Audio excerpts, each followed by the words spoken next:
Euzu billahi mineşşeytanirracim. Bismillahirrahmanirrahim. Allahumme accil velikel ferac. Salam dəyərli vətənlərimiz, xoş gördük sizləri.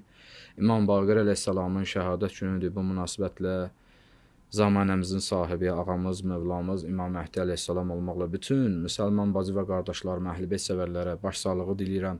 Allah bizləri dünya və axirətdə İmam Baqir əleyhissalamla məşhur etsin və o ağanın tezliklə ziyarətini və qiyamətdə də şəfaətini bizlərə nəsib etsin.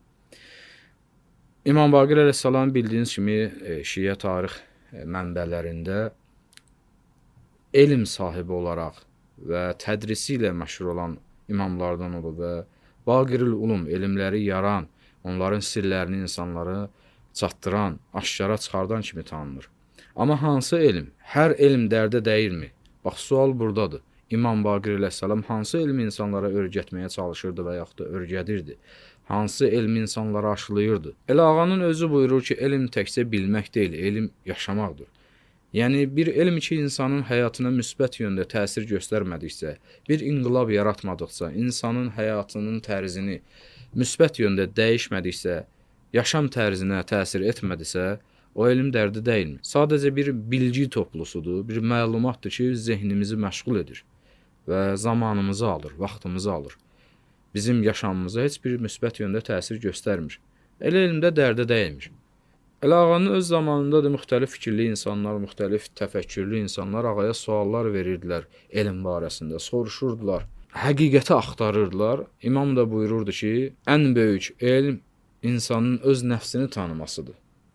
Yəni bir elm, bir bilik səni özün nəfsivi kəşf etməyə, onu tanımağa səbəb olmalıdır ki, insanda dəyişiklik baş versin. İnsan öz nəfsini tanımasa, öz daxilində olan potensialları bilməsə, bu həyata nə üçün gəldiyini, nə üçün var olduğunu və bundan sonra hansı bir aləmə qədəm qoyacağını bilmədisə, yaşamı da düzgün yöndə irəliləməyəcək və fəsad dolu bir həyat sürəcək və sonda da hüsrana uğrayacaq.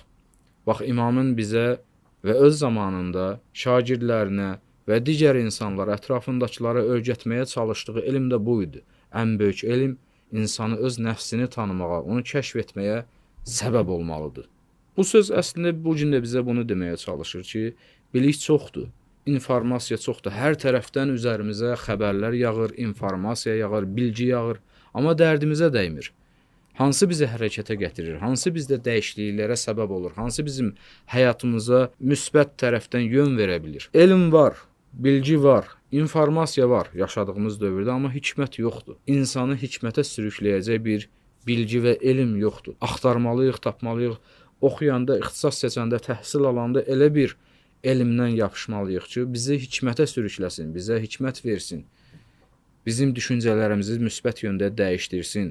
Həyata baxışımızı ilahi bir baxış olaraq əvəzləsin. Bizi özümüzlə üz-üzə saxlasın. Öz həqiqətlərimizi, öz fitrətimizi kəşf etməyə səbəb olsun.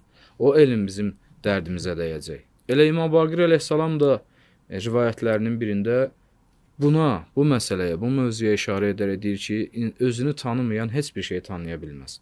Yəni, hər bir şey özümüzdən başlayır.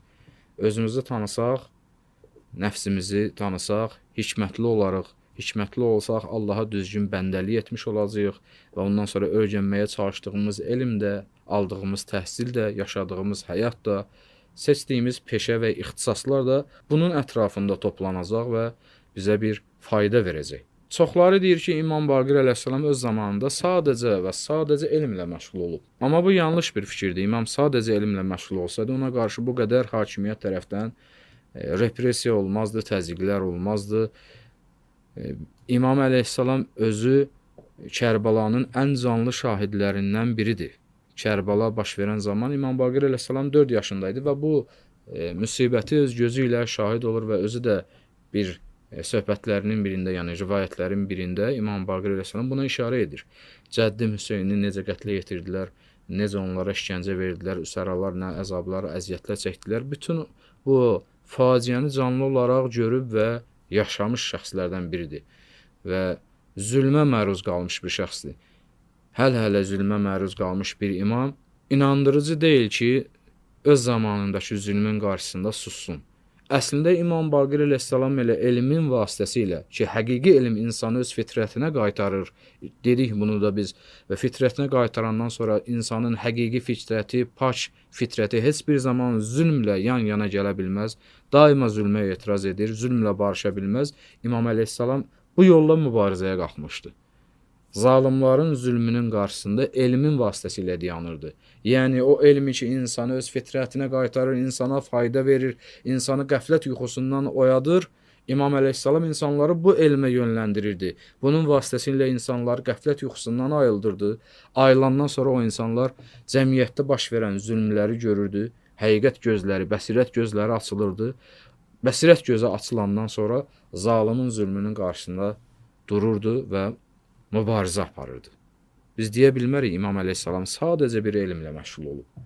Bu imama yaxılan ən böyük iftiralardandır. İmamın mübarizə metodu elmin vasitəsilə idi. Mübarizə yolu olaraq elmi rəvaz və tərviz etməyi seçmişdi. Həqiqi elm, ilahi elm ki, heç bir zaman da dediyimiz kimi zülmlə barışmır. Odur ki, insanın bəzən sükuta ehtiyacı var. Lazımdır ki, insan bir xəlvət an tapsın, öz Rəbbi ilə razı niyaz etsin, dua etsin və düşünsün, təfəkkür etsin ki, Quran-ı Kərimdə dəfələrlə bizə bunu sifariş edir. Bir çox ayələrin sonunda Allah Taala deyir, nə üçün düşünmürlər?